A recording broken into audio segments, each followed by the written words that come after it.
वह क्यों दूसरों की उंगलियों काटता था? क्या वह वजह थी जिसके कारण वह उंगली काटने पर मजबूर हुआ? क्या वो सुधर पाता है?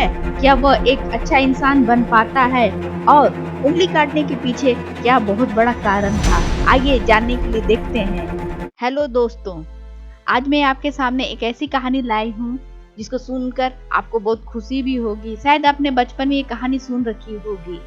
क्या अंगुलीमाल डाकू सही रास्ते पर आता है? ये जानने के लिए चलते हैं कहानी की ओर। इससे पहले आप नए हैं तो मेरे चैनल को लाइक एंड सब्सक्राइब करना न भूलें। और चलिए कहानी की ओर देर न करते हुए कहानी की ओर चलते हैं। बहुत पुरानी बात है। मगध राज्य में एक सोनापुर नाम का गांव था। उस गांव के लोग शाम होते ही अपने घरों में आ जाते थे और सुबह होने से पहले कोई भी घर से बाहर कदम भी नहीं रखता था। इसका मुख्य कारण डाकू अंगुलीमाल था। डाकू अंगुलीमाल मगध के जंगलों की गुफा में रहता था। वह लोगों को लूटता था और जान से भी मार देता था। लोगों को डराने के लिए वह जिसे भी मारता उसकी एक उंगली काट लेता और उन उंगलियों की माला बनाकर पहनता था। इसलिए उसका नाम अंगुलीमाल डाकू पड़ा। गांव के सभी लोग परेशान थे, कैसे इस डाकू के आतंक से छुटकारा मिले। इसी तरह दिन बीतते गया। एक दिन गौतम बुद्ध उस गांव में आए।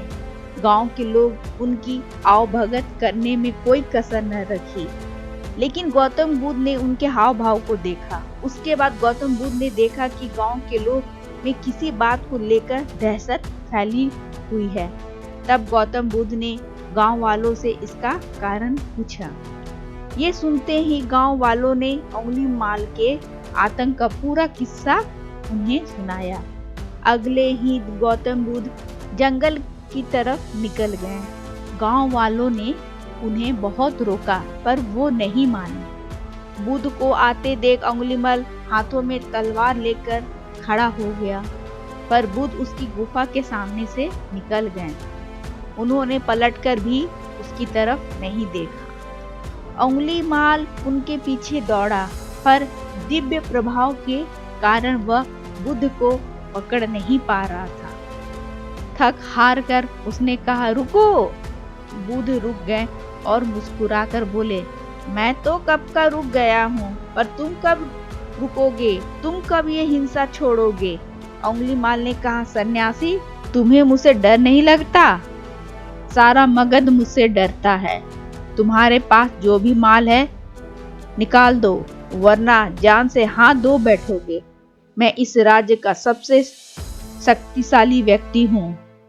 बुद्ध जरा भी नहीं घबराए और बोले, मैं ये कैसे मान लूं कि तुम ही इस राज्य के सबसे शक्तिशाली इंसान हो?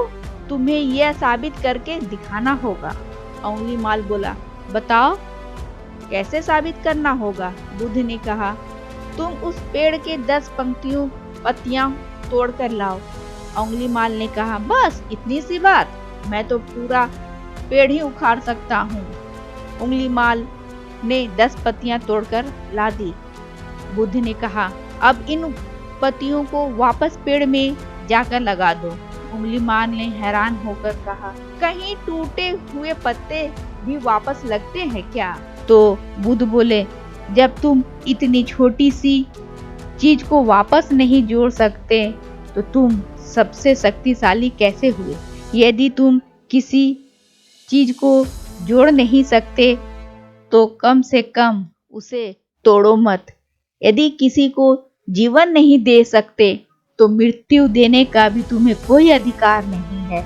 यह सुनकर अंगुलीमाल को अपनी गलतियों का एहसास हो गया और वह बुद्ध के चरणों पर गिर गया, गौतम बुद्ध का शिष्य बन गया और उसी गांव में रहकर लोगों की सेवा करने लगा।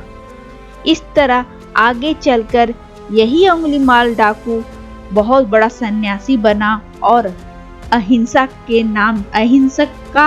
नाम से प्रसिद्ध हुआ। इस कहानी से हमें क्या शिक्षा मिलती है?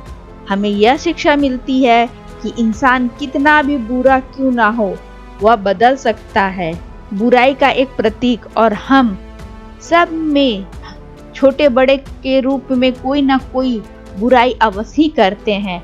जरूरत इस बात की है कि हम अपने अंदर की बुराइयों को पहचानें और उसे खत्म करें। अगर बुराई है भी उसे खत्म करने के बारे में सोचें और दूसरों को भी इसकी शिक्षा जरूर दें, क्योंकि प्रत्येक इंसान गलतियों का कठपुतला होता है। कोई भी इंसान परफेक्ट नहीं होता है। इस तरह हमारी ये कहानी यहाँ समाप्त होती है। धन्यवाद।